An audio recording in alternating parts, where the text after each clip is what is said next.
specialists, but also the general physicians, pediatricians like that. So the topic selected today is a hot topic. So I'm going to go through fairly fast and try to confine myself to the part of the portion of the allergen immunotherapy topic that has been assigned to me, because it's a huge topic. So let me go ahead and share my screen now. Can you hear Dr. Shambhu? Yes, sir. We can hear you, sir. But yeah, screen is okay. You don't have to. Even if you don't see me, if you see the slides, more important. Okay. Yes, sir. We can see your slides. Yeah. Okay. So the topic assigned to me was patient selection on allergen immunotherapy. Before we go to that particular topic, just let's go through a few things. Allergy is a very old disease. It was actually noted around 2500 BC when an Egyptian pharaoh Manas, he died of a wasp sting. So they knew there is something external causing this mortality suddenly like that. So they noticed it, that there was something from outside, nothing to do with the pharaoh himself. And this sort of observation was very interesting, but nothing happened. And there were several scientists who worked on this particular issue for a while, and allergen immunotherapy was sort of being practiced for a little more than 100 years. And it was successful. Otherwise, things would not just go on like that. Nobody is going to use something which is totally useless. So it was helping patients, so it was being continued. But without knowing the mechanism, that is the whole issue. We were treating patients without knowing what mechanism, how is it working, we don't know, until in 1968, we came for the first time to know that there is a very close connection. There is a marriage between immunology and allergy.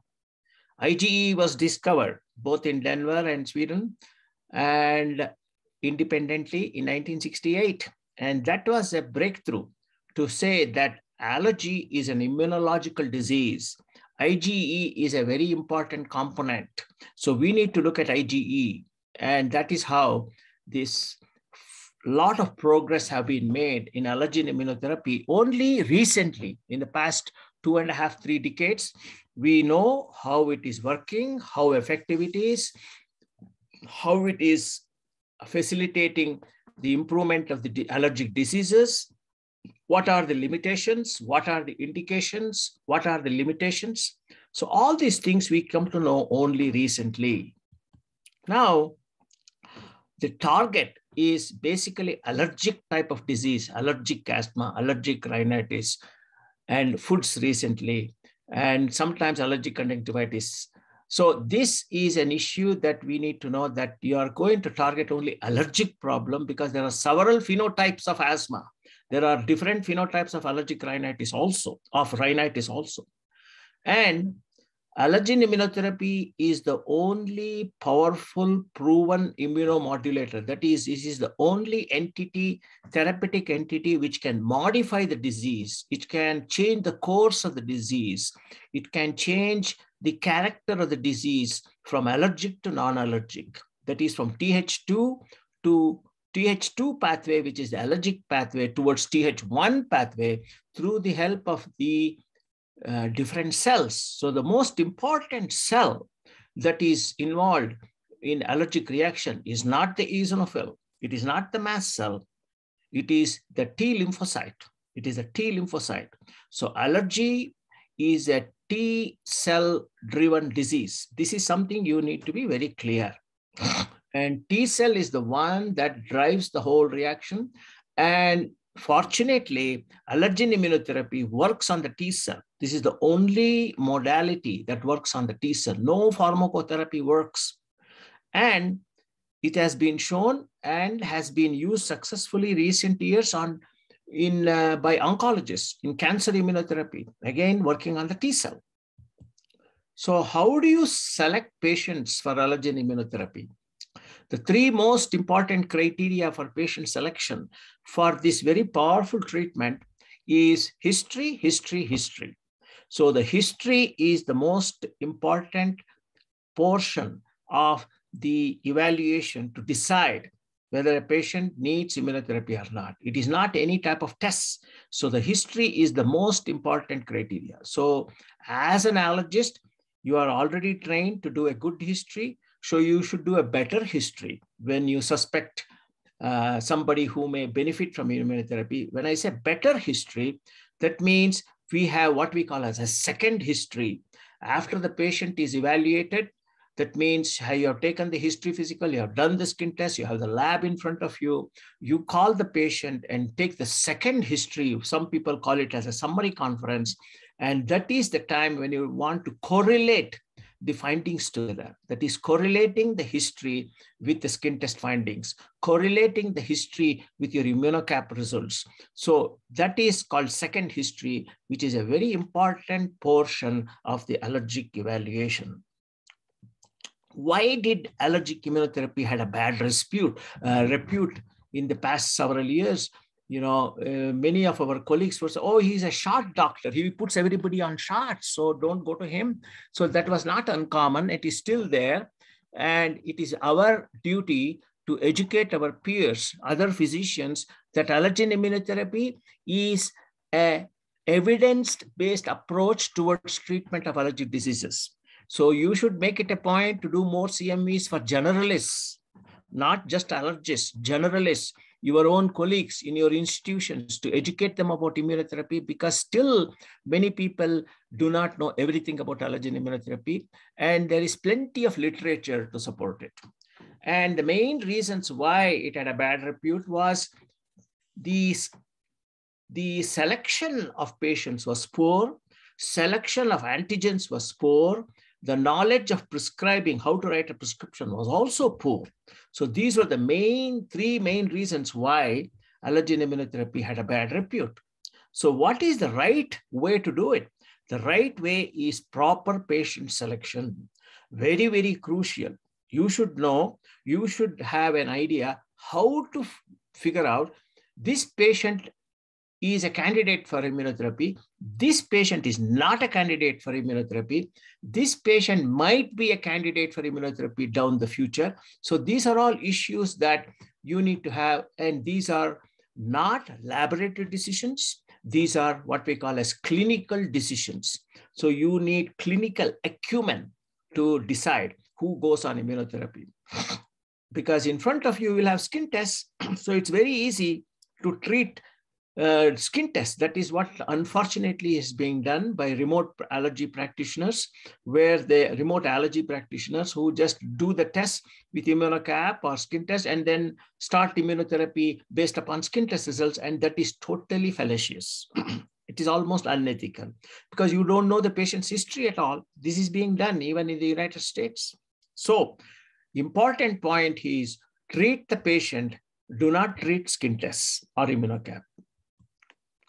So points to be considered when we think about allergen immunotherapy is, does this patient have a strong history? When you say strong, does this patient have symptoms that are suggestive of a mast cell released IG-mediated reaction through mast cell? Does this patient have significant itching? Does he have rhinorrhea? Does he have sneezing? Does he have wheezing? Is there a time relationship? Is there a correlation of his symptoms with his environment? Is these symptoms are seasonal? Are they really bothersome? Are they interfering with his lifestyle? Is it progressive? That means the allergic symptoms progress over a period of time. They keep on recurring and progress. You need to know allergy is a 24/7 disease. It is not a disease that is only occurring in the mornings or in the evenings. It is occurring all the time, 365 days, just like any other diseases. And when it is occurring like that, it is not a disease that is just remaining stable. It is progressing daily. It is there are two types of progression. One is clinical progression, another is immunological progression. If you do skin testing today, and 3 months later, you do the same antigen, same patient, same site, you will see changes. That is not your mistake or anything. It is called immunological progression. Skin testing getting bigger, the shape and size getting bigger are different, and the intensity of the reaction is different. So, and the patient is having more and more symptoms. The medications are not working as good as before. These are subtle signs. There is no guideline for this. There is nothing like that written in your books about it. So these are things you learn at the bedside, at the patient's consultation room. That is, these are subtle things, and this is the signs of progression. You should learn that art of defining or identifying the progressive allergic disease. So an ideal patient for allergic immunotherapy is not a patient who is very old. He's not a patient with an established long-term disease. This is a patient who is young, where the disease is young. So you need to catch people when the disease is still very mild or very or moderate to some extent, and where the symptoms are changing. Say like you have an allergic rhinitis patient, a 6-year-old, classical, but he seems to cough at night. But other than that, he has no symptoms, or he coughs when he is having some physical activity, when he runs at school. Parents may not even know it. So you have to ask the patient, what happens when you play at school? What happens? I start coughing, but doesn't bother me. But that is a sign of progression. So lung functions may not show it, but still it's a clinical sign that there may be some progression. That doesn't mean you start immunotherapy on him, but you note that there is some clinical progression. And these patients are patients who are seeing you every day. These are, quite often, these are patients which are being missed out by general pediatricians, by general doctors, because they do not recognize the progression of the allergic disease. They keep on prescribing antihistamines, anti-allergic medication, and they tell the patient you are going to outgrow it, which is totally false. You will never outgrow allergic disease. Allergic disease is an immunological disease. The immune system will not just forget and keep quiet. It will continue to bother you. It will continue to progress. By the age 50 or 60, it will get better on its own, but not until then. So important thing is catching it early, catching the patient early, as well as being selective. And about foods, I will tell you a little bit about that. Now there has been immunotherapy, oral immunotherapy, and this is actually a very new procedure and a risky procedure. So do not feel too freely with oral immunotherapy. You use it only for selective patients where the aim is to protecting from accidental ingestions only, not for regular ingestion of that particular food. I have seen people who say, I have been allergic to now milk, and now I'm taking 2 cups of milk, but doctor desensitized me. That is not desensitization. Oral immunotherapy is a very selective, highly, a little risky procedure that has got very clear few indications. That is to prevent accidental ingestions. That is, for example, somebody goes to a party and has a chocolate with some peanuts. The allergic immunotherapy will protect him. But no, somebody who is allergic to peanuts will not routinely go and take peanuts on his own because he's afraid of peanuts. Now, is this an acceptable place for immunotherapy in the GINA guidelines? GINA guidelines have prescribed immunotherapy for the first time in 2021, only for adults and adolescents 12 plus years. And is this acceptable? At least it is a good thing. It is a thing that is happening on the positive side. For the first time, we have recognized that immunotherapy has a place along with all the other pharmacotherapeutical agents. Is it acceptable completely? My answer is no, because it is too late. It's too little. You need to start immunotherapy before the disease becomes established. You need to start it at the very early subtle signs, even before the tests show it.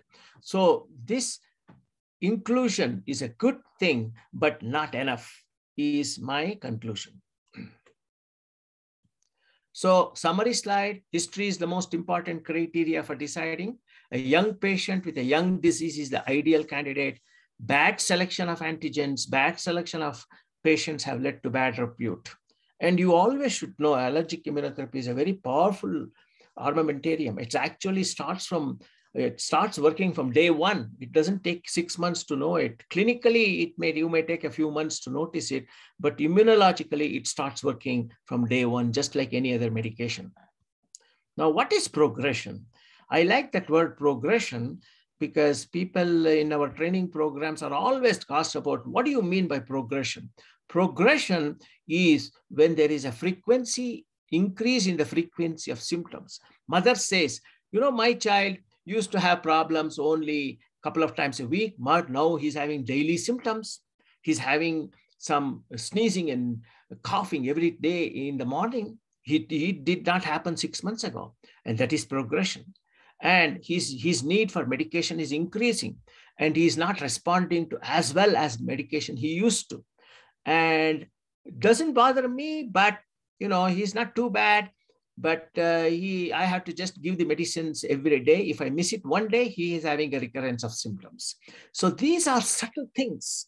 These are mentioned very casually by the parent to you or by the patient to you. And you have to take it seriously because this is a sign of progression. If you don't catch these clinical pearls, the clues that are given by the patient or by the family, you're going to miss it. And the disease will keep on progressing to asthma very fast. Because in our study done in Mysore, published in 2009, is a little bit old, what it showed was there were 3 groups of patients, but when we followed these patients with allergic rhinitis alone, 70% of these patients developed asthma within 1 year. And that is very disturbing. But that doesn't happen everywhere. We are a tertiary care. So we are getting patients who have been to other doctors before and is not responding. So they have come at a stage where the disease has progressed to an extent where it can just shift to the next stage very fast. And so this particular population, the progression was happening very, very fast. So when you have progression, or when things are sort of moving towards it, the only treatment that can modify that natural course is allergen immunotherapy.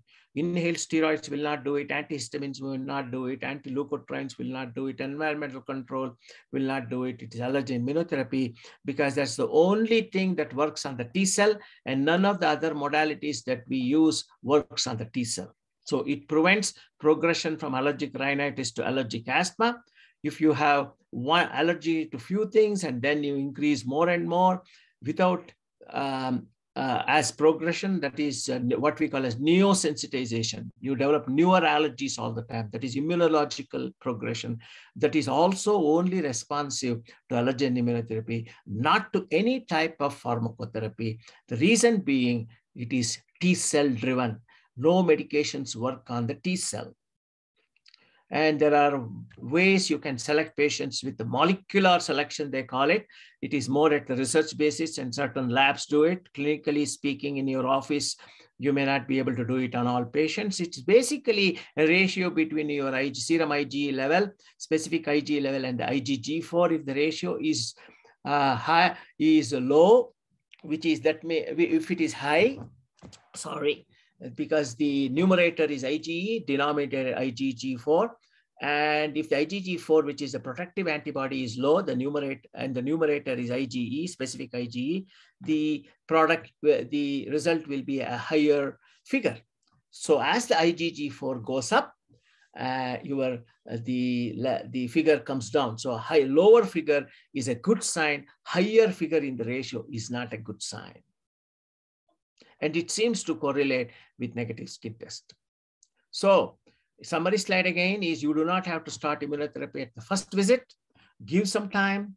You suspect that this patient may be a candidate to discuss with the patient. The reason for that is patients need time. Family needs time to decide on it. It is not a thing that it is not like taking antihistamines for a few weeks or months. It is not like taking antibiotics for 10 days. This is a treatment that will go on for the next 5 years or longer. So the family needs to think. Generally, you say this is a think that this immunotherapy is a good thing for your child, think about it. I'm giving you all this information. Please read through it. Come and see me whenever you feel like, and we will discuss more. So give some time and then decide. And when does it work? When you do proper patient selection, properly done skin test, when you're using reliable antigens and you're trying to correlate everything, and you're using the proper IT materials, you're writing the prescriptions properly, and you're also developing patient compliance. When none of these are there, it will not work. And inappropriate uses are when the symptoms are very few and brief. Say like somebody has symptoms for 3 weeks in a year, you don't want to start them on immunotherapy. You may even do skin testing and find he's highly allergic to some regional pollens that occur for 3 weeks, but he's not a candidate for immunotherapy. You can manage him unless the season is extending, unless the disease is progressing into developing asthma. A non-compliant asthma, difficulty to understand. Some people cannot understand this at all, or some people have non-specific nasal reactivity. That means it looks like allergy, it's not allergy. Some people who have very unstable asthma or poor PFTs are not candidates. Severe asthma is a contraindication for allergen immunotherapy. Malignancy, any immunological issues, immunological diseases are a contraindication because you are trying to treat the immune system. If there is a disharmonious immune system in that patient, even due to some active autoimmune disease or other malignancy or immunodeficiency, do not start those patients on immunotherapy. So the success depends upon patient selection, antigen selection, good quality antigens, limiting the number. And I will stop here and I'll be happy to answer any questions. I don't know whether I've exceeded my time. Thanks again for your patient hearing. Thank you, sir. Thank you very much. So now may I request all the respected delegates, if you have any question, please ask, sir. So, and you can also type the question in the chat box so that we can address those questions to sir. Let me get how do I get this sharing out? Hold on a second. Your screen sharing. Let me stop this one. Stop sharing. Yes, sir. So may I request our respected delegates, if you have any question. Okay, so Dr. Taha Qureshi, okay, let me unmute yourself.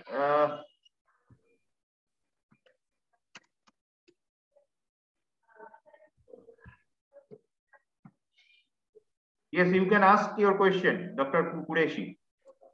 Sir, thank you, sir. Thank you so much. It's always a treat to watch and listen to PK, sir.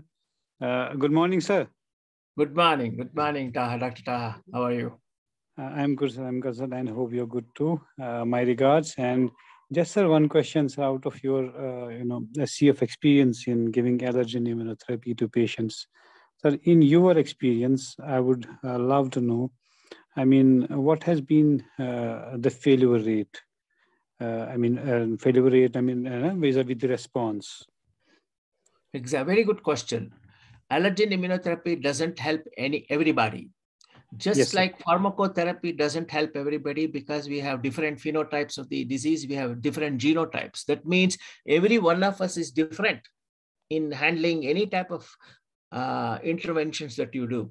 In our practices, the immunotherapy seems to work quite well in about 60% and fairly well up till 75%, but 25% of patients do not seem to respond too well.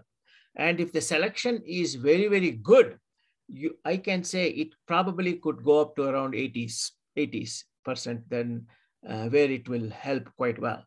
But it depends upon when you start the immunotherapy, how you write the composition, and sometimes the composition may have to be changed because the immunological reactions will be different. It is not the same injections that you started from first week will work also at the 36th week. So depending on these patients' response, you may continue, you may change, and you may stop. But when do you stop? when do you know the patient is not responding is the more practical question. Is Right. some people say 6 months, I would say 1 year. If it is not responding in 1 year, if it is not, he is not at all responding, and you have done everything right, then this is a patient where immunotherapy will not work. And you have to look at other alternatives. Right. Thank you, sir. Thank you so much.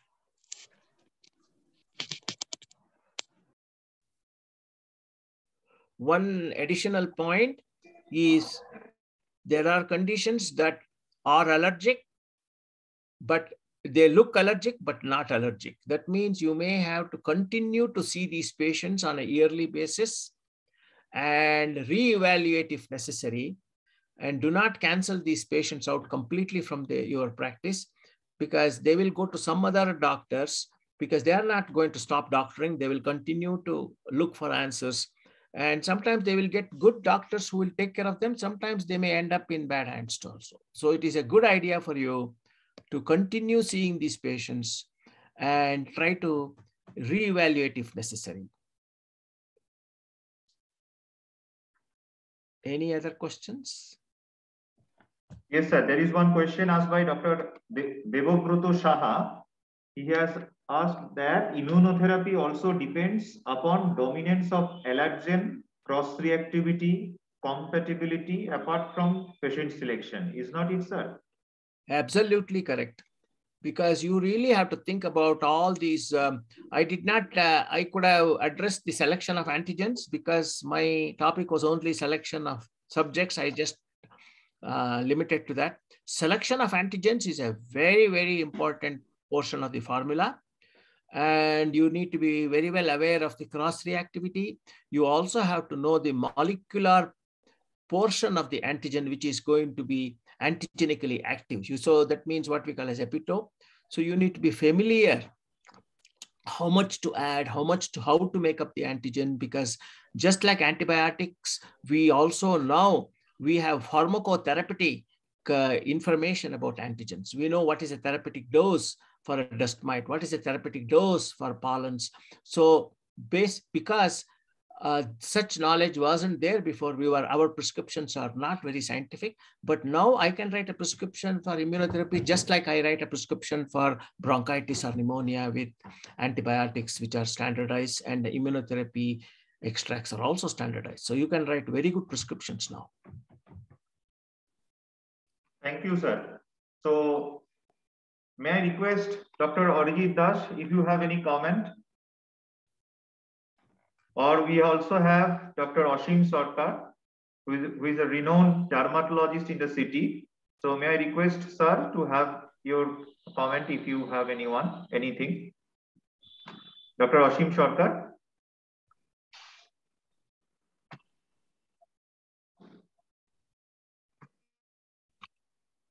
Am I audible now? Yeah. Yes, you are audible. Okay, fine. If there are no more questions, I'd like to ask one to Dr. Vedantan. Sure. That is, after we have selected patient for immunotherapy and we start the course, there's a mild degree of exacerbation in some of them. Not a very large number, but some of them.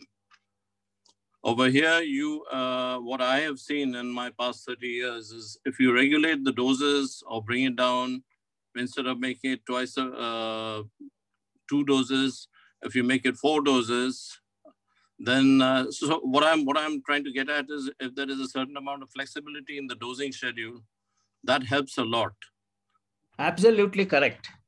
Absolutely correct. Whatever dosages that are suggested in the literature, if textbooks, journals, they are all empirical. Go from 0.1 to 0.2 to 0.3 to 0.5, whatever they are saying, they are all empirical. It is based upon statistics. So statistics does not, patient doesn't know, patient's immune system doesn't know statistics. It will it has its own statistics.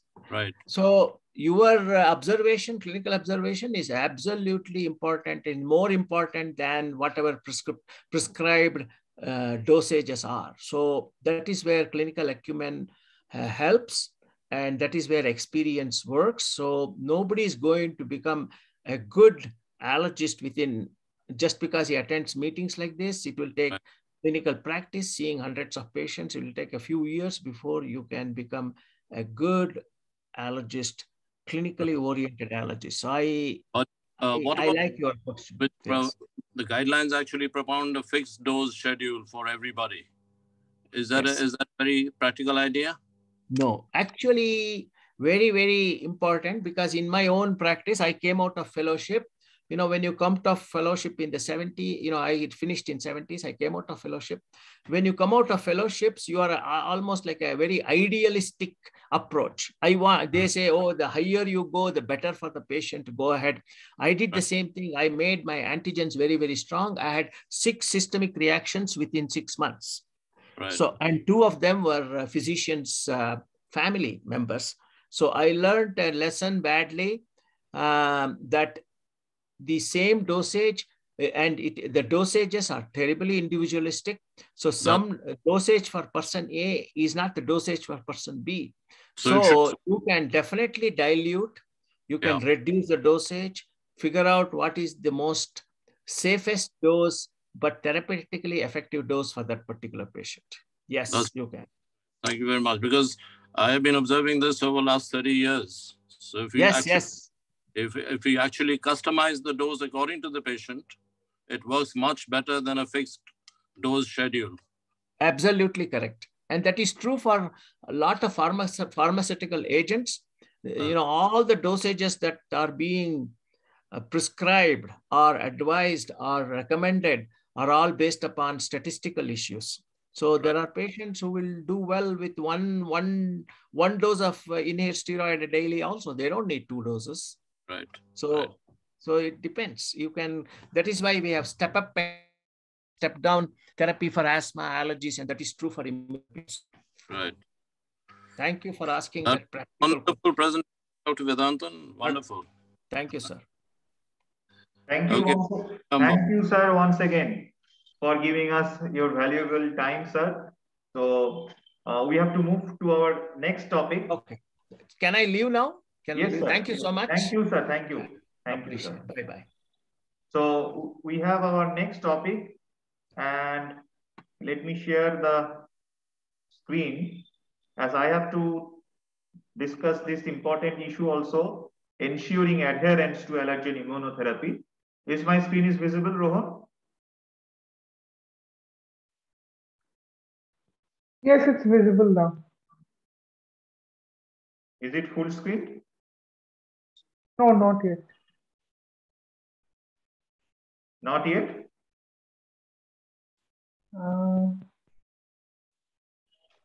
No, in my system, it's gone. The sharing is gone now. Now? It is visible. Yeah, now it's full. Yeah. Welcome you, sir. Dr. Ashim Sharkar, sir. Thank you. Thank you, sir. So let's start the topic, that is ensuring adherence to allergen immunotherapy. And to discuss this topic, we need to understand the definition as a whole. What is adherence?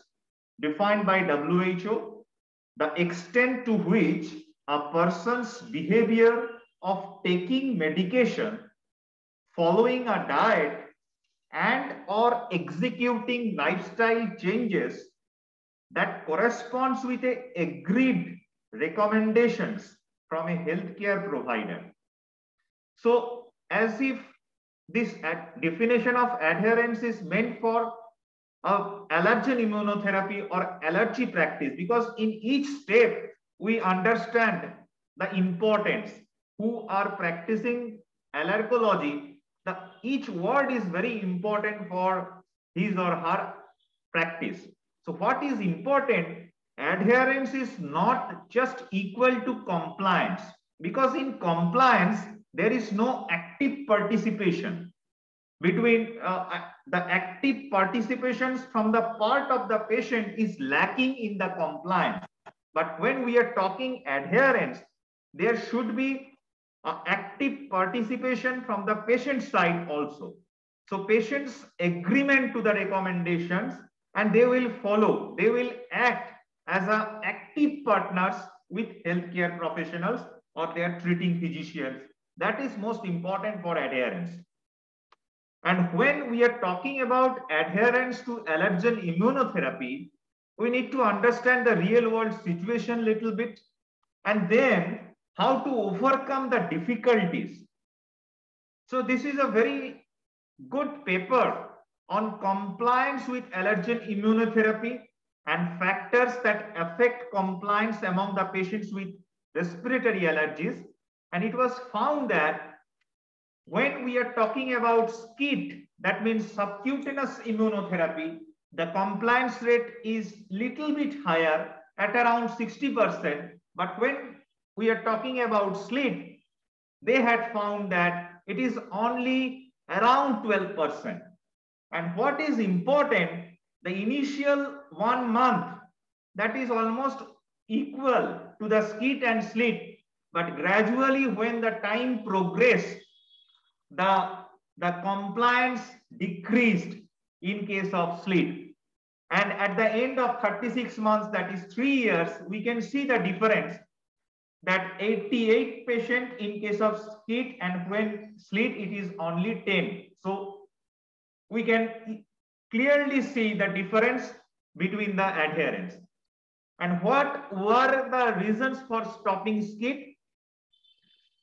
The major concern was about that frequency of injections, because we all know about that trypanophobia, the fear of injection.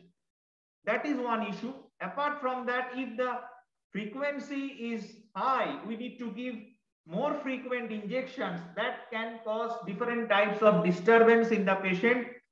The duration of treatment, again, that is a concern.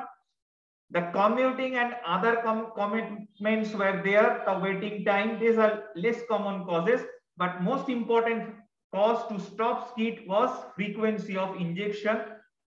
And in case of SLIT, what is important? The 2I is important. Number one, the inconvenience to SLIT. Number two is the improvement and poor efficacy. So patient feel that I am not improving. And there were some data also that SLIT is little bit less efficacious than SCIT, and that may be one of the major reasons for early stopping of SLIT. And if we go by different studies done on adherence in SCIT, then we will find the adherence rate throughout different studies is variable, and that comes from 50% to sometimes highest was in case of that Pazno et al. Study, it was around 90%. But again, we can also see some very poor adherence in some studies, that is around 23%. And also in case of SLIT, we can see the adherence rate here. Little bit we may astonish to see the high numbers here, like 85, 79, like that. But what is important and what I want to focus here, the follow-up duration. The maximum of those studies were very short follow-up studies. So 6 months, 1 year. Some studies which was follow-up up to 4 years, you can see how the adherence rate dropped. Apart from that, the number of the patient study population. So as we can see, a good number of populations studied by Kiel et al., around more than 3,500, there the adherence rate dropped at around 7%. So this is a very important issue. Whereas in case of SCIT studies, you can see all of those studies were done in a good number of population, and the follow-up duration was quite high. So despite having that high follow-up, 3 years, 5 years, 4 years, like that, their adherence rate was much higher in comparison to SLIT. And this is in nutshell the different types of studies done on SCIT and SLIT. So what is important? The reasons for discontinuation of SCIT generally due to the safety issues, the safety concerns were fairly relevant to that discontinuation, whereas the maximum cases of slit discontinuations were due to that perceived lack of treatment efficacy. And apart from that, inconvenience was one of the major cause of slit discontinuation. Cost was a cause, and in case of slit also, the inconvenience was somehow an issue, but cost is again a very important factor for slit also. So another important issue, as we had faced this COVID-19 pandemic, and this pandemic changed us a lot. And what is the effect of this COVID-19 pandemic on the slit adherence? There was a study. Generally, what was found, the overall compliance rate in the pre-COVID-19 pandemic was around 86.1%. But during this COVID-19 pandemic, the dropout was doubled. So initially you can see the dropout was around 14%. Now it becomes 28.7%. Pre-COVID-19 pandemic, the maximum cause of those dropout was systemic reactions, moving to another city, like that.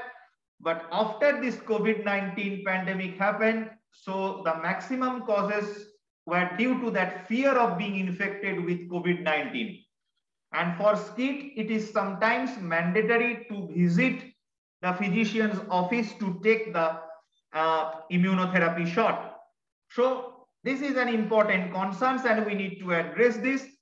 And another important result of that particular study, it was a follow-up study of around 7 years, 8 years, like that. So what happened? The compliance decreased with time. That is important. The female patients, they have a little bit better compliance compared to male patient.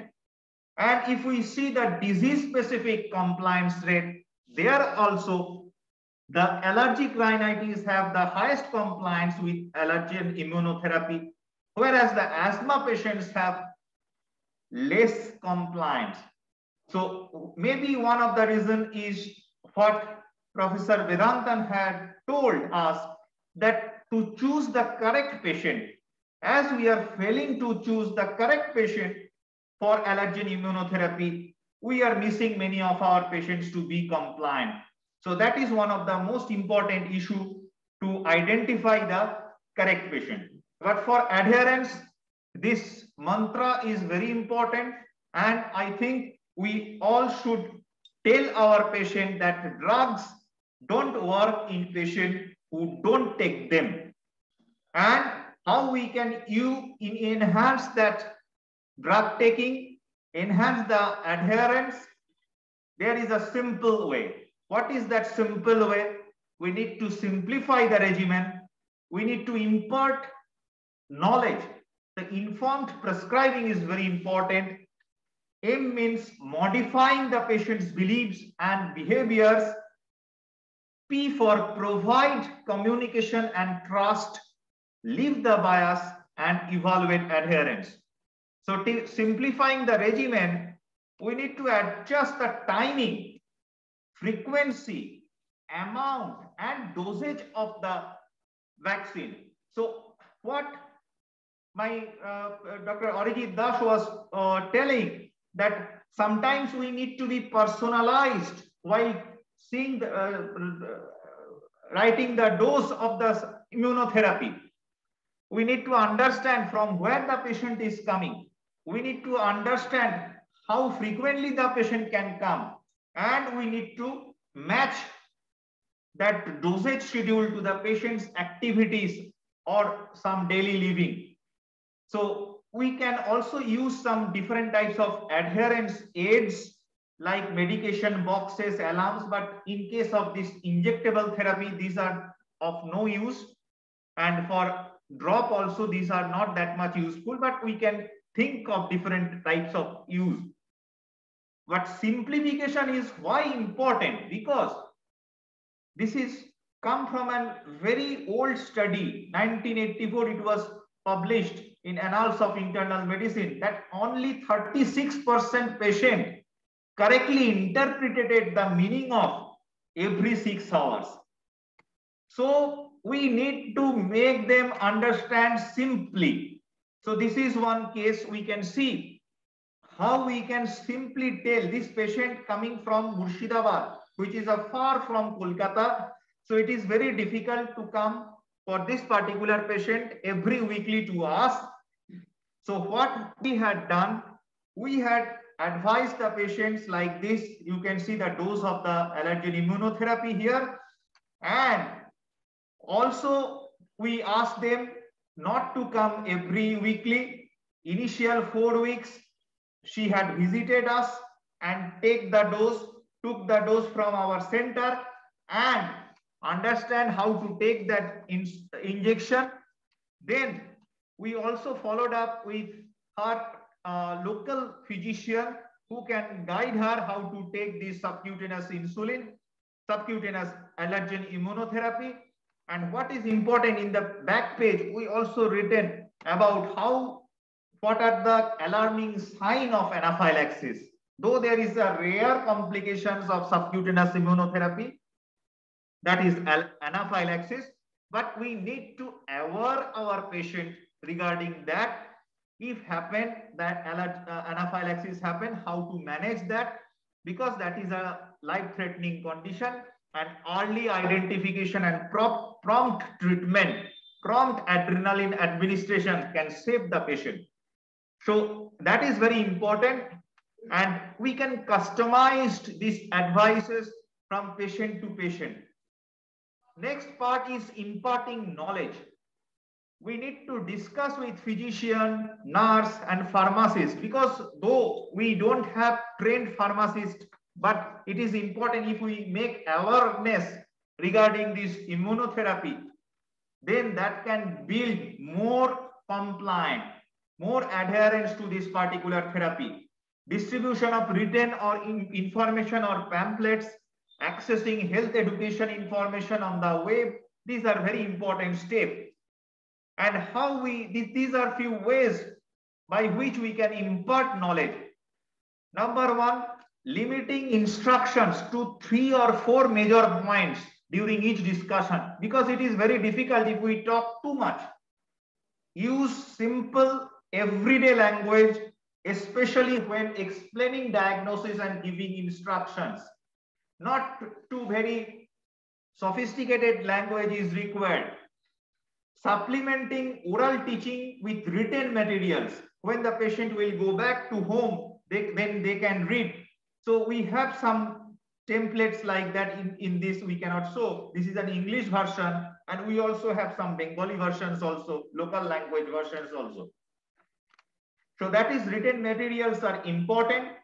Involvement of the patient's family members and friends, that is again important, how we can educate them also, reinforcing the concept discussed.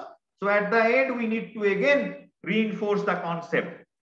So this is one very interesting study about the knowledge and expectations of patients receiving the aeroallergen immunotherapy. So this was done with 132 patients, and it was found that the 39% of those patients were expecting complete recovery of the allergies. So that is not true. We should not give them any false belief that this allergen immunotherapy will go to cure you. It is something which is modifying your disease process. The progression of the disease will be altered, but there should not be any false belief that I will be cured. So that can give some bad impression on this very important tool to treat allergy. Another important aspect was found that 1/5 of the study group did not know when improvement should be expected. It is very important to tell them that you will not improve by after 3 months or 4 months like that. It will take time. It will take time, maybe up to 6 months or 1 year it will take to actually understand the symptomatic benefit. And why it is important, many of our patients stop taking pharmacotherapy it is not, we should not stop pharmacotherapy while starting that allergen immunotherapy. So allergen immunotherapy and pharmacotherapy will go hand in hand. Gradually, after maybe 6 months or 1 year, as per the need, we will deprescribe or reduce the dose of pharmacotherapeutics, and we can see the progress of the allergen immunotherapy. But what happened? The 18% anticipated improvement to occur within days or weeks from the initiation of treatment. So that is a very wrong notion. We should make them understand, because otherwise what happened? If they will not feel good after taking allergen immunotherapy, maybe for 1 month, 2 months or 3 months, they will stop taking allergen immunotherapy. We need to tell them from the very first day, this is a long procedure. This requires 3 to 5 days, 3 to 5 years to get you some benefit. So only 32% were aware that immunotherapy might have some potential risk for adverse effect, and 24.2% failed to identify at least one of the allergens they were receiving. So these are very important. We should be very clear to that patient, because though the anaphylaxis is very, very remote possibility, but we need to educate them regarding the possibility of the anaphylaxis, how they can understand the early symptoms of anaphylaxis so that they can get the prompt treatment. Next part is the modification of the beliefs and human behavior. So perceive themselves to be at risk due to lack of adoption of healthy behavior. Like in this case, the allergen avoidance, those things are very much required. So we need to make them understand. Perceive their medical conditions to be serious, how the allergic disease can progress. So this we need to make them understand. Believe in the positive effects of the suggested treatment, how this therapy is going to modify his disease process. Natural history of disease is changed by this allergen immunotherapy. We need to tell them and have channels to address their fears and concerns. Perceive themselves as having the requisite skills to perform the healthy behaviors. So again, another study was found that patients recall about 60% of what they have been told, and what they recall depends on the salience and time of presentation. The first thing said being most likely to be remembered. So this is why how we should talk with our patient. And I think that is why that this 20 minutes time period is also important when we are giving some talk on some specific topic. But that is why I shall try to finish my presentation by another 5 minutes like that. But it is very important to note that the patient communication is very important part to achieve the optimum therapy. And it was found that at least 50% of the patients leave their doctor's office not knowing what they have been told. 50% of psychosocial and psychiatric problems are missed by the physicians due to lack of proper communication. Physicians interrupt patients on an average of 18 seconds into the patient's descriptions of presenting problems. So they interrupt patient at around 18 seconds. 54% of patients' problems and 45% of the patient concerns are neither elicited by the physician nor disclosed by the patient. And 71% of the patients stated poor relationship as a reason for their malpractice claims. So these all are the data from our first world countries like USA. So we need to be very cautious, and we don't know what is the data in our country. So we need to improve the patient's communication perspective, and that is one of the leading cause of poor compliance in case of allergen immunotherapy. So we need to leave the bias There is no clear relationship between adherence and race, sex, educational experience, intelligence, marital status, occupational status, income, and ethnic or cultural background. Though there are some studies which suggest that female sex and good educational background can improve more adherence, but again, there are conflicting results. No, the data are not that much validated. So tailoring the education to patient's level of understanding, that is very important. We need to go to the level of the patient's understanding. And what is important, that individual's level of adherence may vary over time and between different aspects of treatment. So at the initiation of allergen immunotherapy, the individual's level of adherence may be very high, but at the 6 months, 1 year, 18 months, 2 years, this will change. And that we need to understand. We need to see adherence also the individualized way. As per the time it may change. So these are very important. And lastly, but it is not the least, that we need to evaluate again and again the adherence. And for that, we need to believe the self-reporting. Here we have some advantage when we are giving SCIT, because they will put some arrow when taking injection, taking shot, but pill counting not directly possible for SLIT, because sometimes we cannot just rely on the quantity of the drug, but we can have some indirect measurements by seeing the vials of the allergen immunotherapy. But measuring serum or urine drug levels, that is for other purpose, but for allergen immunotherapy, it is not that much relevant. So effective patient-physician communication, we need to improve adherence, the willingness of the patient to share a therapeutic plan, open discussion, that discussion should be a two-way discussion, and evaluation of the available options. We need to understand them, why we need something extra called allergen immunotherapy on top of their existing pharmacotherapy, how the atopic march can be reversed by the allergen immunotherapy.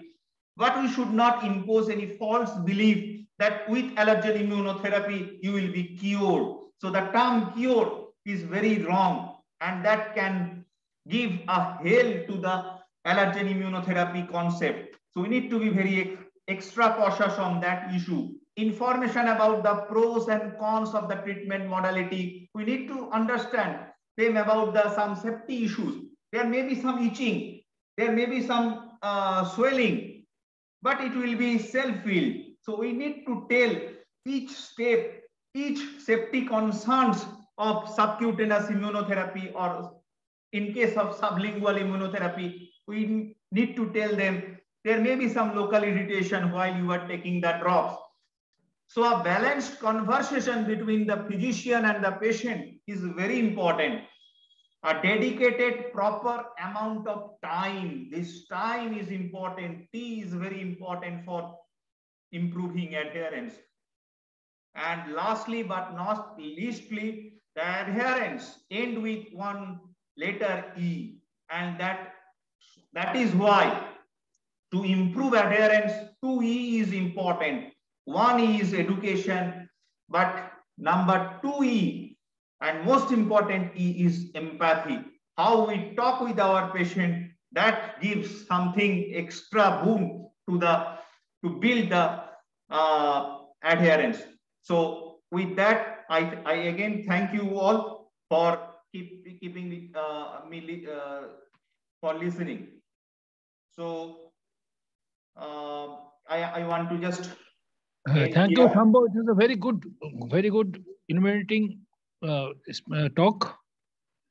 Thank you, sir. Professor Tripathi, if he passes any comment. Yeah, good evening. So it was wonderful listening to Dr. Shambhu. I'm sorry I joined a little late, and I really missed the presentation by Dr. Vedantan. But I'm sure I have heard Dr. Vedantan earlier. It must have been extremely wonderful. So But then what Dr. Shambho has said regarding adherence of allergen immunotherapy, my comments are, most of the time we find that the adherence issues, or rather the concerns with the optimum adherence lies more in oral agents. In this case, it is subcutaneous, but again, although it is injection, but unlike intramuscular or intravenous, here we are expecting, we are training the patient how to take the subcutaneous injection, and then we would expect that the patient will continue to take that by themselves. So in reality, it is as good as oral.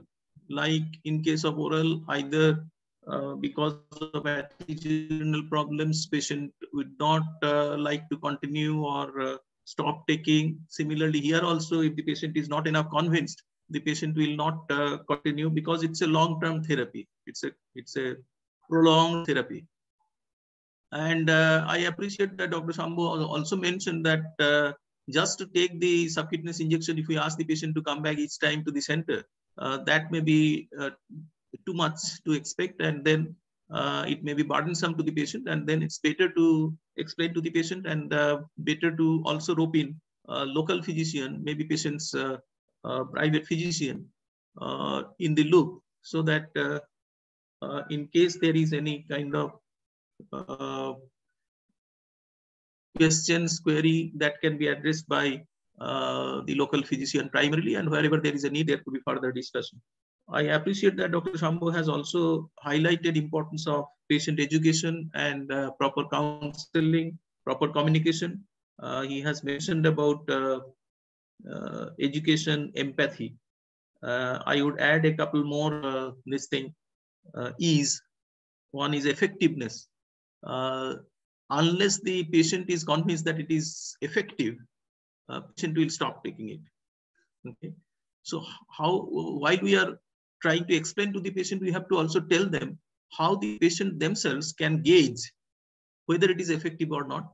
When should they try to assess, self-assess that it is effective, and what would be the parameters for the so-called effectiveness, so that before they can take a decision all by themselves to quit this, they should at least come back to the physician and have a fresh discussion that his expectation or her expectation was this much of effectiveness, but this didn't occur. So the effectiveness is also an issue that should be sufficiently emphasized. Again, another E, emphasis on effectiveness during the initial education, patient education, or the counseling. And the last E, I would say, is the economy. The cost of this therapy, whether the patient can afford it. The economy aspect is also to be kept in mind.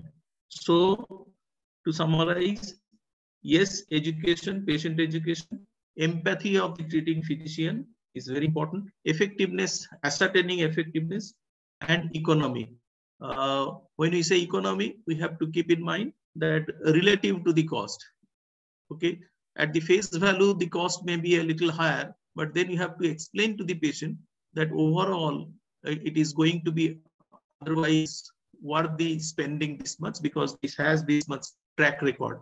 So it is expected that it is going to be effective, and also ask them that how they can self-assess its effectiveness. I think that way it is going to really help. Before I leave, I just make another point that because it is a long-term therapy, during this period, there is a possibility of other comorbidities the patient may suffer from. The patient may think of taking a second opinion, and when he goes to the second physician tries to treat him with some monoclonal antibody. There are also some reports in the literature about, say, omalizumab in these patients, these types of allergic patients. And then there are also studies that have shown pre-treatment with omalizumab actually optimizes the safety of allergen immunotherapy. So there might be some concern whether we can think of taking omalizumab and this thing simultaneously, or pre-treated, etc. So there should not be much of a concern. We have some data already, etc. So I think this possibility of interactions, particularly because it's a long-term therapy, and also in terms of the long-term safety, during the initial counseling or discussion, these should also be focused. Otherwise, it was a great listening to Dr. Shambhu. Thank you very much, Dr. Shambhu. So we can go to the next part. Thank you, sir. Thank you very much, sir. So we have to move to our next session, and it is actually a recorded one because there is some important emergency thing happened to Dr. Shoibal Moitra. So he had sent me the recorded video on this topic on allergen immunotherapy evidences for practicing. So is my screen is visible, Rohan? Yes, absolutely. It is visible. Go ahead. Visible. Yes. So is it also audible also, sir? Yes, it's audible. Yes, yeah, audible.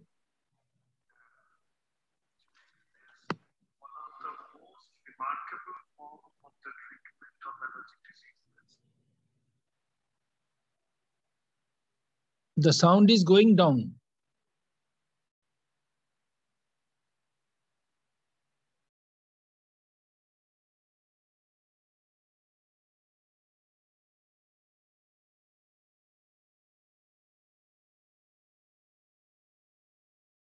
Dr. Shoibal Moitra's voice is not very audible.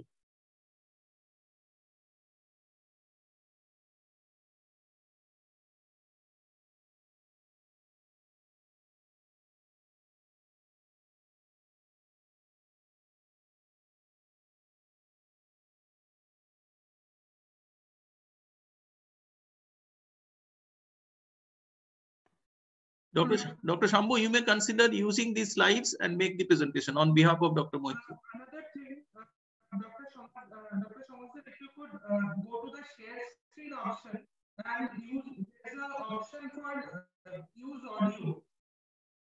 Hello, Rohan, can you help me? Yes. How to do this? Yes. There, go to the share screen option. Yeah. And there should be an option for share screen audio. Oh, share sound and optimize for video clip like that. Yes. Okay. So now I think we can hear. Sorry for this delay.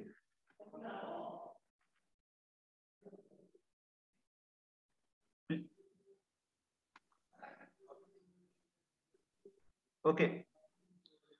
Good evening. Is it audible? I would be talking about Yes. to be quite unique in the armamentarium of an allergist, but also it helps in changing the biology of the disease course of the allergic diseases, which is not possible by any other means of the treatment as of now. So what are the evidence we have for its practice? So to introduce, we all reiterate the same what is the allergic immunotherapy, the defined definition. So it is allergic immunotherapy for the treatment of allergic diseases, mainly respiratory diseases, is now an established modality of treatment worldwide, along with the pharmacotherapy and the avoidance measures, which had been stated quite well by the World Allergy Organization, the ERK guidelines, and also various other national and the international guidelines. Subcutaneous immunotherapy has proven efficacy in allergic rhinoconjunctivitis and asthma and requires regular injections at a clinician's office, typically over a period of 3 to 5 years. The only drawback which we have with the conventional immunotherapy is its long duration of the treatment. So this is what it does. This is the allergic immunotherapy. It has a multi-pronged effect at various levels of our immune system. So if we talk about the master cell, that is the T lymphocyte, it has an effect on the T lymphocytes. It decreases the allergen-specific proliferation of the lymphocytes. It decreases the Th2 cytokines, namely IL-4, 5, 13 released by the Th2 cells. It increases the Th1 cytokines, namely interleukin gamma, and increases the T regulatory cells, which is production of the inhibitory cytokines, which are the interleukin 10 and the TGF beta.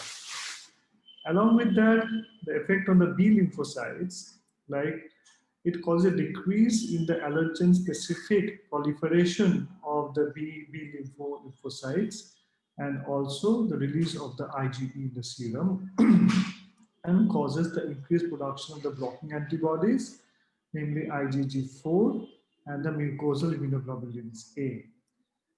On the dendritic cell, which is the professional antigen-presenting cell, it causes the blockade of the CD86 molecule.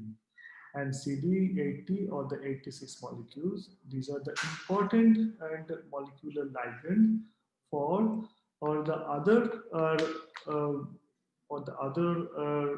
actually the chemical mediators, surface bound chemical mediators, which are involved in the signal transduction mechanism in an immunological synapse. So namely, it is the CD28 or the CTLA4, which is also a ligand of the CD80 or the 86.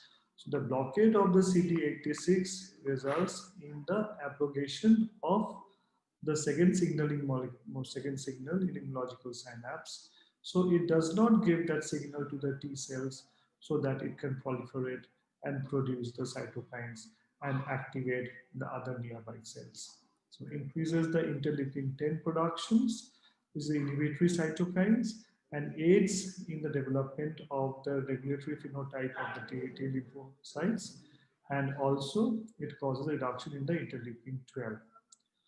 On the monocytes, it has an effect on the monocyte immunotherapy causing release of the interleukin 10, and has a very, very spectacular effect on the mast cells, and which has been seen from very early days of the allergen immunotherapy. When the allergen immunotherapy starts, it causes the change in the electrical potential of the mast cell membrane, and this change in the electrical potential of the mast cell membrane, it causes the less degranulation of the granules in the mast cell cytoplasm. In the eosinophils, it reduces the eosinophil levels in the tissues and also reduces the release of the pro-inflammatory mediators from the eosinophils, namely the eosinophil cationic proteins, the myeloperoxidase, and other numerous chemical mediators which are released from the eosinophils and which are actually involved in the allergic inflammation, either in the airways or in the tissues in which is the cells at home. So what are the clinical outcomes? So it translates into a clinical outcome of the improved quality of life, reduction in the symptoms and the medication requirement, which is very, very important. So there is reduction in the medication usage, and namely the medication that we are mainly bothered about is the inhaled corticosteroid.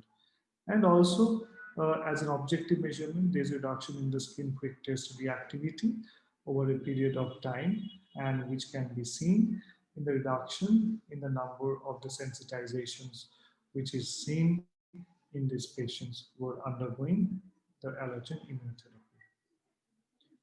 The international consensus on the allergen immunotherapy, it has stated that the mechanism, standardization, and pharmacoeconomics, as in this, this is a very important, interesting treatise, which is available online, and this shows that the cellular and the molecular changes during allergen immunotherapy, it has an effect not only on the adaptive immunity or the adaptive immune system, but also on the innate immune system. The adaptive immune system effects are so many that you can see, that is, as we're talking about, that increase is clonal expansion of the Th1 cells, and then there's a Th2 cells reduction. There is a Th9 cells, though this is coming out to be a newer evidence modality or effect of the immunotherapy. Treg cells, definitely it's an increase in the production of this. Th22 cells, these are cells which releases lots of cytokines and involved in the inflammation. Th17 cells, it is immunotherapy causes reduction in Th17 cells and the production of the interleukins like interleukin 17, which is involved in the neutrophilic inflammation of the airways. And also on the B cell, that is the increased production of the blocking antibodies, IgG4, decreased production of the IgE by the plasma cells, and formulation of the clone of the B regulatory cells, so the B-reg cells in the milieu of the interleukin 10, which is achieved by the allergen immunotherapy. And all this goes to reduce the tissue inflammation. Not only this, it has effect on the innate immune system cells, then the eosinophils, the basophils, the mast cells, the neutrophils. All these are actually, their numbers are reduced following the allergen immunotherapy in a particular tissue. And not only that, now we are getting evidences that allergen immunotherapy has an impact on the epithelial cells which are the first barriers as involved in the innate immune defense mechanisms and causes the epithelial cells to reduce less of the alarmins, which are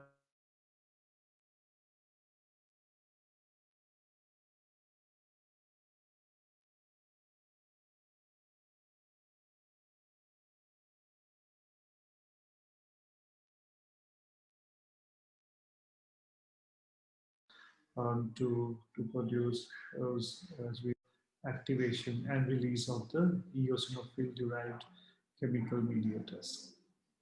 So thus if we see that this is what I was talking about, that is allergens, toxins and pollutants which affects the epithelial cells cause release of these alarmins. These are the chemical mediators which signals the productions of the ILC2 which is reduced by the allergen immunotherapy, and the innate, it's natural killer T cells which are also involved in the production of the IL-4 and the IL-13. We know that the innate natural killer T cells, which are basically the homologues of the T helper cells, and these of the innate homologue of the T helper type 1 cells.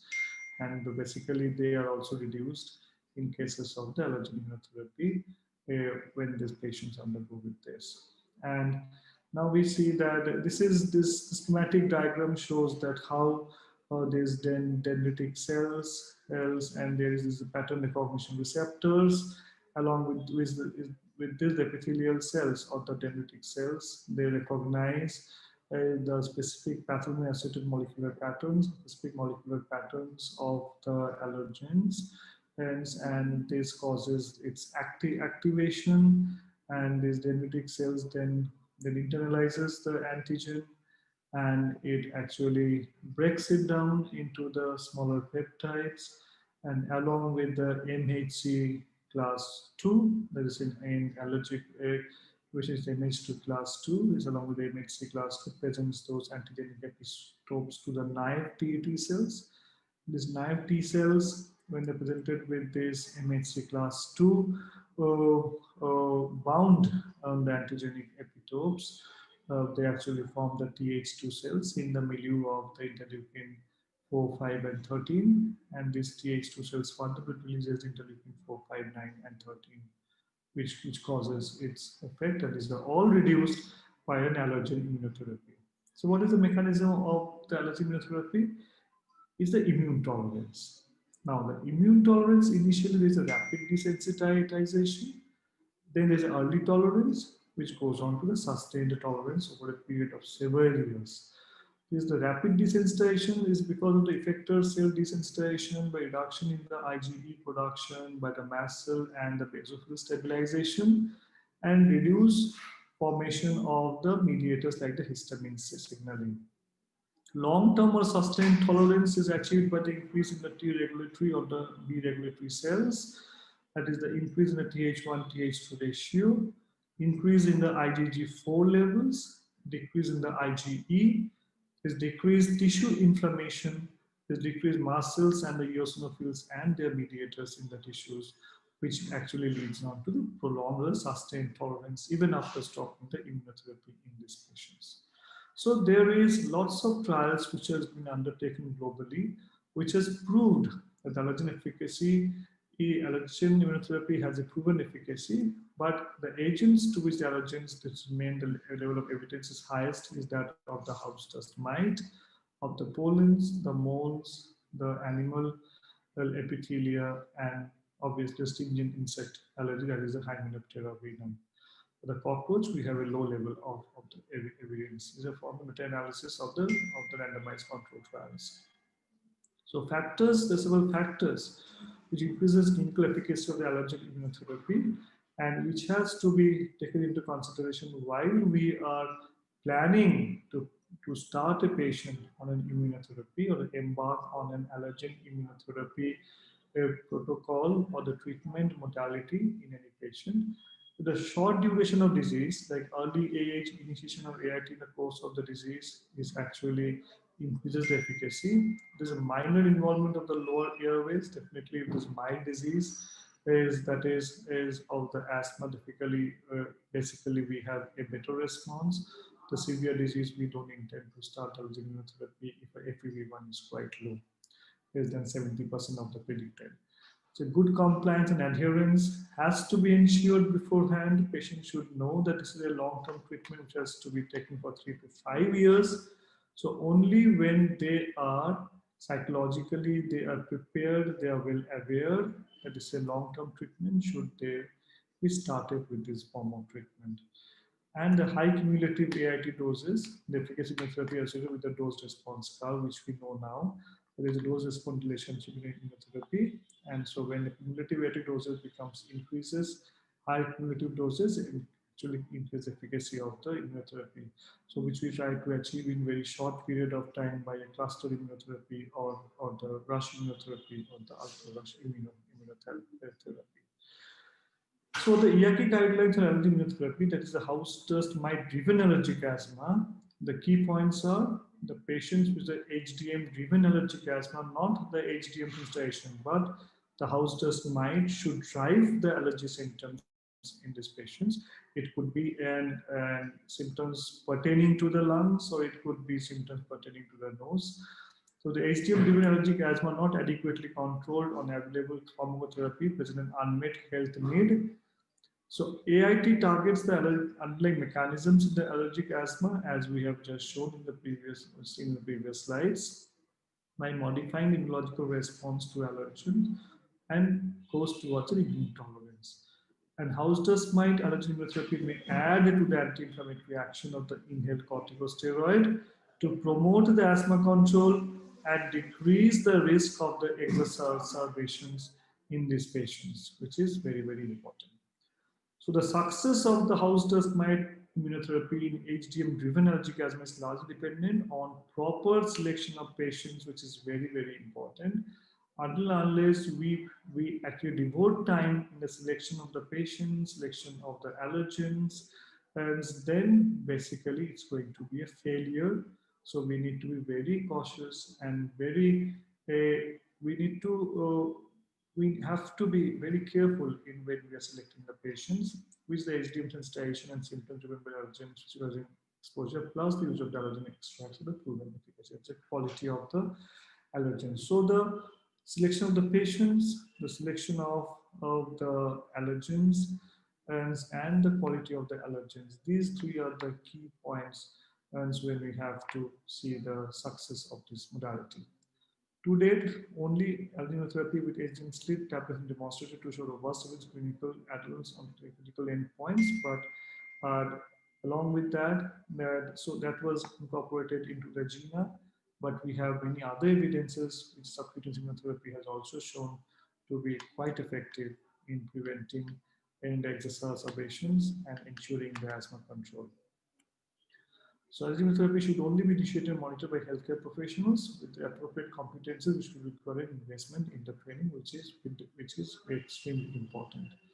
This is how it goes. As a disease that is by symptoms, lung function, airway hyperresponsiveness, or biomarkers like FeNO, like the sputum eosinophils, or the blood eosinophils, etc. Then we characterize the allergic phenotype, the history with or without a HDM provocation test. HDM provocation test, we don't have this facility in most of the centers in our country. So you only depend on the history and the other biomarkers. We evaluate the impact of the allergic sensation, asthma symptoms and control. And with the asthma with HDM sensitization, it's only regular controller treatment. But if it's a HDM-driven allergic asthma symptoms, then only we consider HDM AIT added to the regular controller treatment as per the GINA guidelines. So what is the integration? How can we integrate the HDM AIT in a stepwise management on the HDM-driven allergic asthma based on the level of asthma control? It's uncontrolled asthma. We don't start immunotherapy. We achieve the asthma control first and then add the immunotherapy.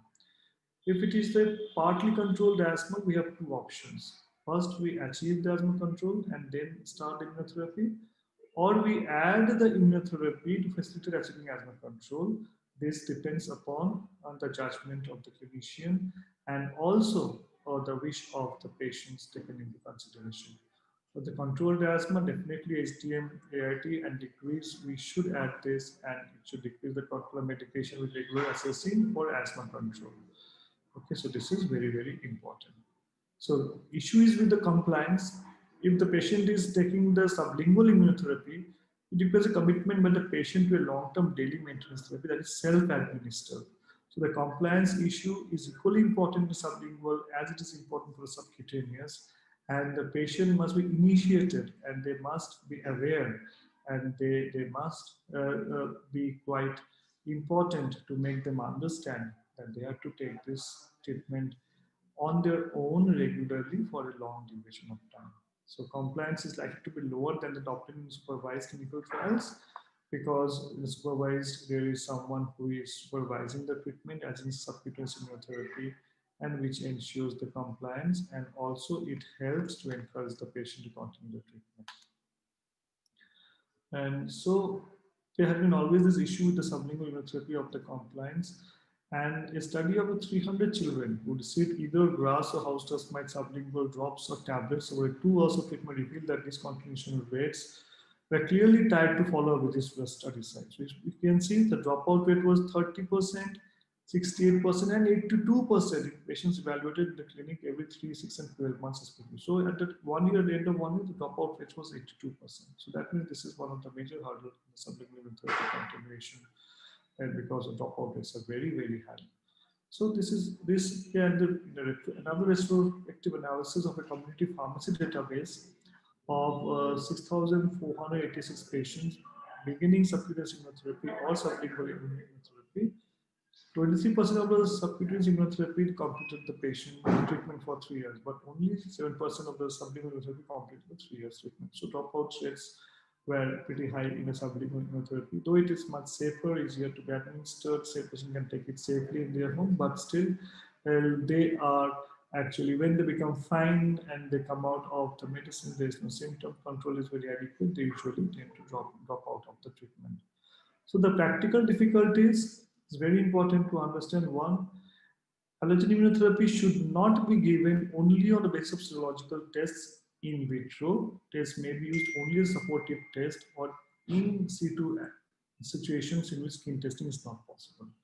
So a positive result, whether it's a skin prick test, so it's a specific IgE, does not necessarily mean the symptoms are due to an IgE-mediated allergy. And therefore, it is important to correlate results with the history and examination findings. And this has been in the regular teachings in our immunotherapy classes, that when a patient undergoes an allergy test, whether it's a skin prick test or a specific IgE test, then if it is a positive, it shows only sensitization, which is an immunological process. And then a second history has to be taken where the positive allergens has to be correlated with the patient's history.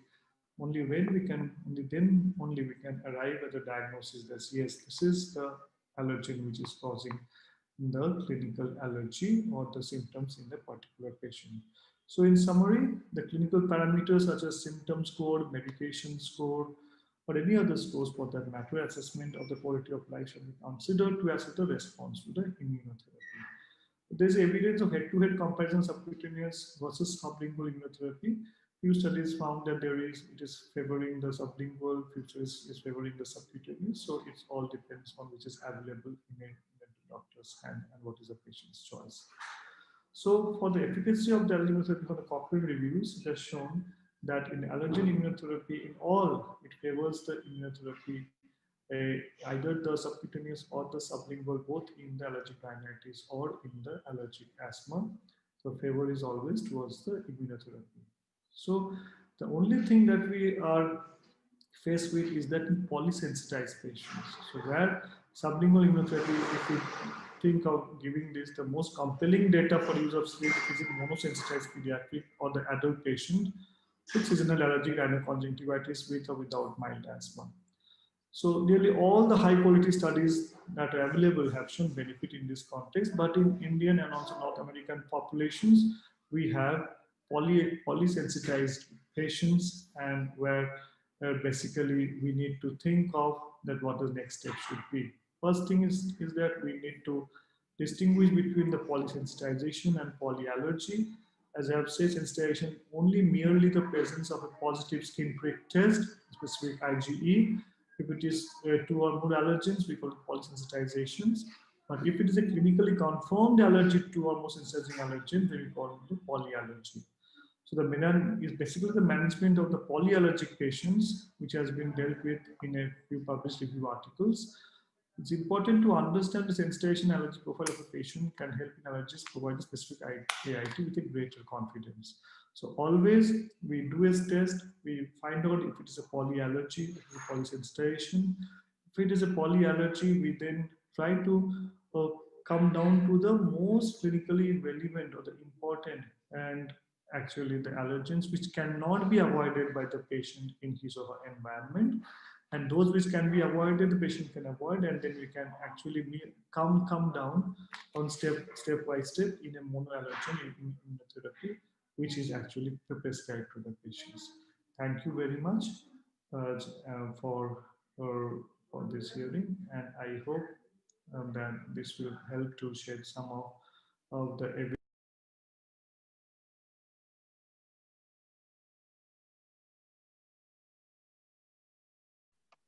Thank you, sir. So I am very sorry for any technical glitch that happened during this presentation. There was some issues happened to Dr. Shoibal Moitra sir. So we missed him directly presenting in this platform. But we are really fortunate to have his views on this very important topic, and that was a wonderful deliberation. So may I request our chairpersons, Dr. Arijit Das, Professor Shantanu Tripathi, Professor Ashim Sarkar sir, if you have any comment. And I think Dr. Toha Qureshi, may I request Dr. Qureshi to please unmute yourself. Yeah. This was a wonderful session, a very good session. Shambhu, thank you very much. I thank you all my co-chairperson and all the speakers. It has been a very good experience for every one of us.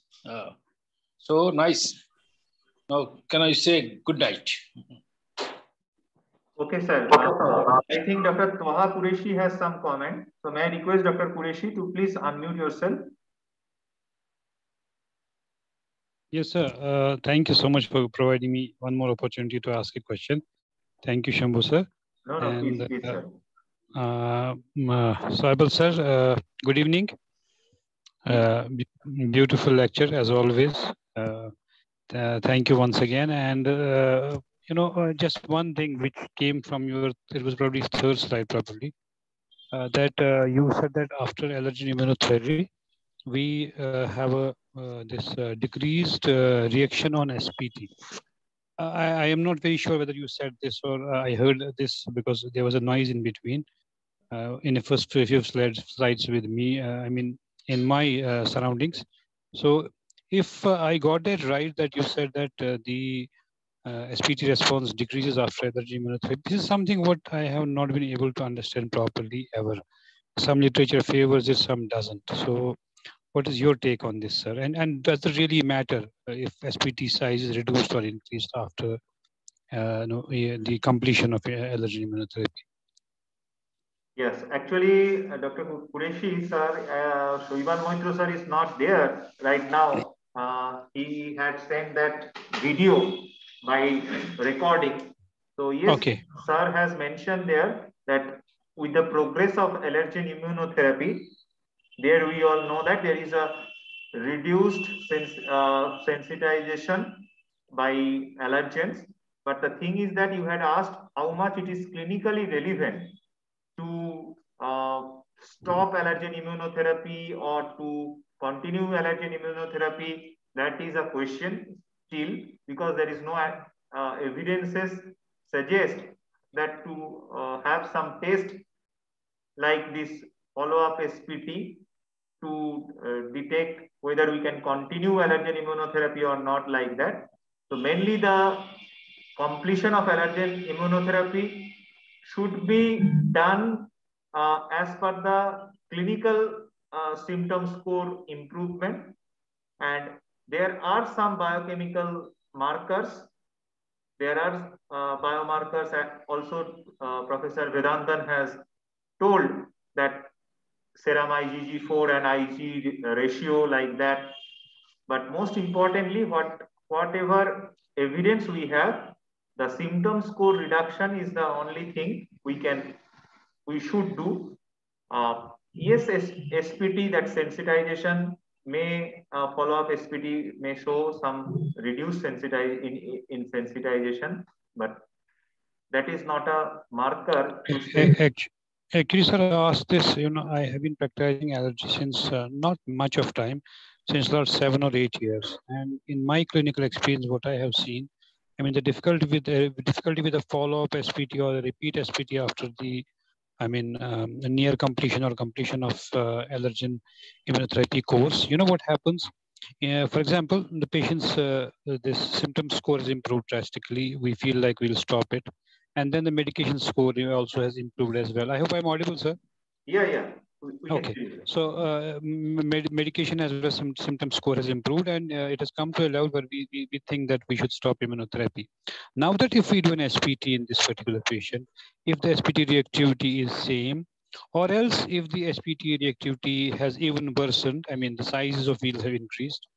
In that case, what happens, the patient feels, though despite being improved clinically drastically, the patient feels, discouraged, and the patient feels that he has not been well at all despite all these shots or all this therapy. So that's why I have a little bit of reservation on this in my part of the world and with my experience. The only advantage, sir, I feel would be to check out for some neosensitization if at all they have come up. That's the thing. That's my argument. My point on this. Yes, sir. Actually, that is the very important one. That neosensitization we need to check. From my perspective, I also practicing this allergology at that center for last 7 or 8 years, like that, under the mentorship of Dr. Shoiban Moitro sir. So we had found this type of thing, what you had mentioned. But when the symptoms are not adequately improved, sometimes what happened, when we are doing the SPT, we'll found some new allergen, new sensitization.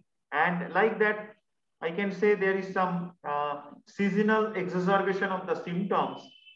And initially the patient was on dust mite skid.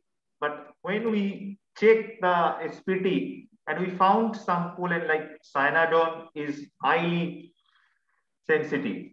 So we start another shots of that cyanidone specific allergen immunotherapy. And after 2 to 3 years, the patient gets benefit. So that is one area where we can use this method. But as you had rightly mentioned, to see the effectiveness of allergen immunotherapy, it is mostly clinical. Right. Thank you. That also gives some economic benefits to the patient also. Right. Thank you, sir. Thank you. I think this particular question also had some bearing on adherence.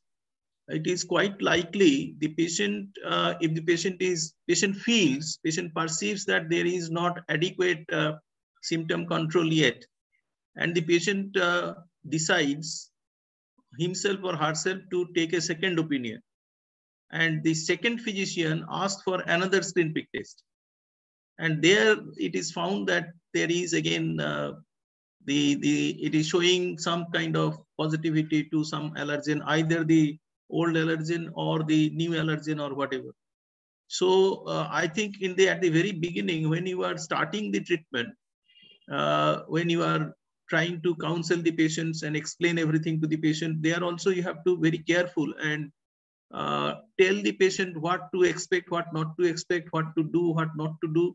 And before the patient can think of taking a different decision to come back to you, developing a rapport with the patient is extremely, extremely important here.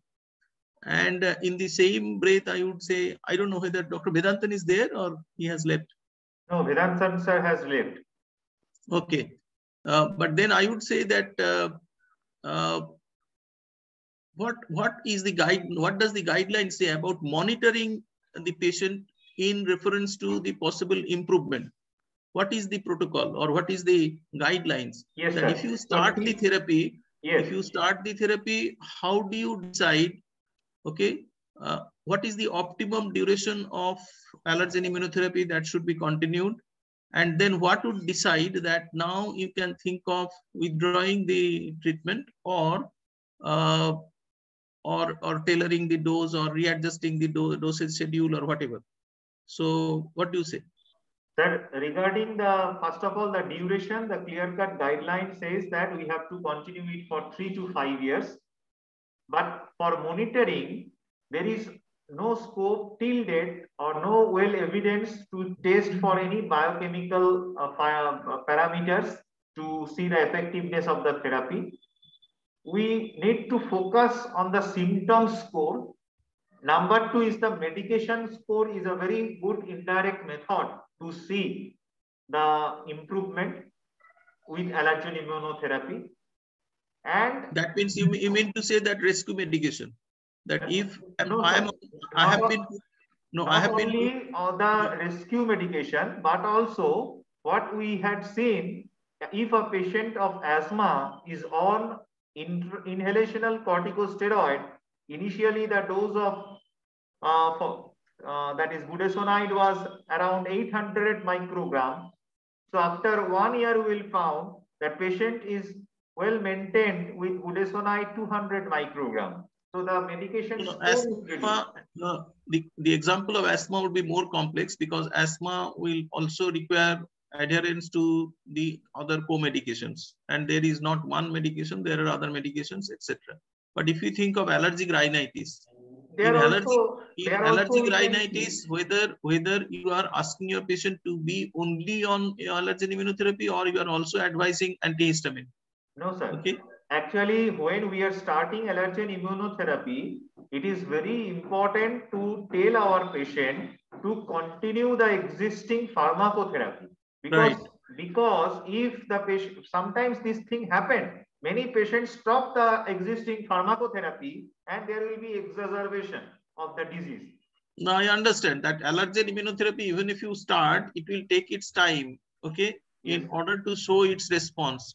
So during this window, you have to continue with the other treatment, whatever the patient was getting, the pharmacotherapy.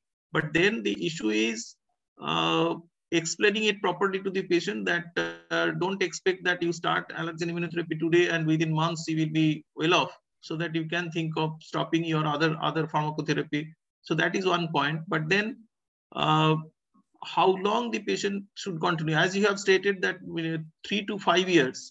Now, how to decide which patient will require 3 years and which patient will require 5 years, and also facilitating or also ensuring that for such a long time the patient will remain adherent to your treatment.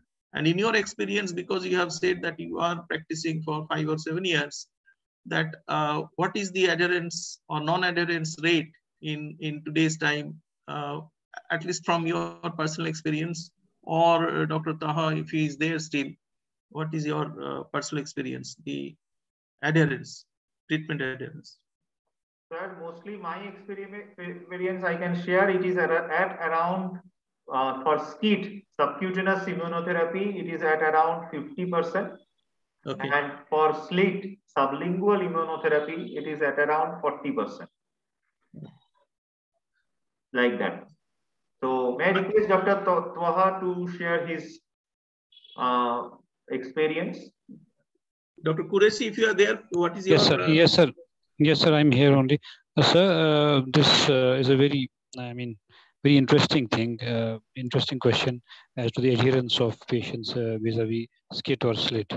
In case of SLIT, in our case, the adherence has been absolutely good. Even in COVID times, it didn't affect much. But for the supplies, sometimes would get a little exhausted. Only that was the issue. Otherwise, patients would follow. So in this little experience, sir, what I could see that if a proper counseling of patients is done in the very beginning, and obviously with follow-ups as well, we have kept a separate counselor for it. We have trained him, and he has this only job of counseling patients regarding the benefits and the process of immunotherapy and all that. We focus on that a lot through that counselor that reinforces this thing. So our adherence rate regarding this SCIT has been somewhere around 70%, but with SLIT has been around 90% or so. I work at State Kashmir Institute of Medical Sciences, sir, SKIMS. It's a government hospital. It's a tertiary care center, sir. So we have a separate allergy immunology department there. So this is the place we work. It's a government hospital, sir. Dr. Shambho and Dr. Qureshi, may I propose that can we have a small, you can say, survey among, say, from our acquaintance only, if we can identify, say, 20 physicians in different parts of the country who are engaged in allergen immunotherapy, okay, to share their or try to collate their experiences in terms of adherence and in terms of other issues which can affect adherence. Yes. If we can make a brief, say, questionnaire. It can become a study, good study as well, interesting study, a multi-center study. Certainly, sir. Let us see. Okay. Thank you, Dr. Qureshi. Yes. We'll get back to you. I think your contact is there with Dr. Shambho. We'll get back to you. Yes, sir. Dr. Soibal knows me very well. Dr. Soibal knows. Okay. Yes, sir. Yes, sir. Yes. I have been to Kolkata as well. At drug allergy meeting. Okay. Great. Yes, sir. Thank you very much. Thank you, sir. Thank you. So I think it has gone quite long, and it's already time. I think we should call it a day. And yes, sir. Thank you, sir. Thank you so much. So this was in fact the 12th in the series of our adherence webinars, and we started it from January 2021, and this is December. Every month we had one. So I think this was the last in the series, and I must thank Dr. Shambho, who has been really very instrumental in maintaining the order and the sequence, and very regular. And it has been a great achievement. I must say that Inovocare Career Academy has succeeded in making this happen. And we are also thinking of collating all those and trying to come out with some kind of document. Of course, all these recordings are also with us. We may get back to all the speakers in the different sessions on adherence, 12 sessions on adherence. And maybe next year, by middle of next year, we will come out with a publication on this. So I must thank all those who are still present.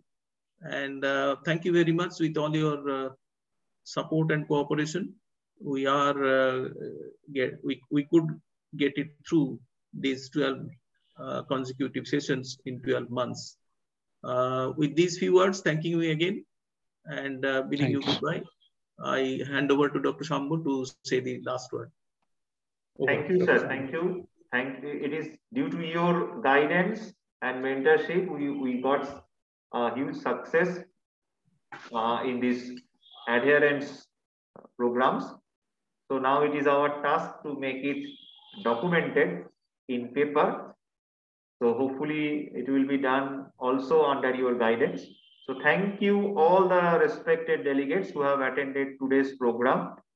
We are really fortunate to have stalwarts in the field of allergy like Professor P.K. Vedantan, clinical pharmacology like Professor Shantanu Tripathi, and dermatology like Professor Ashim Sarkar, and allergology, one of the very renowned allergist, Dr. Arijit Das was there.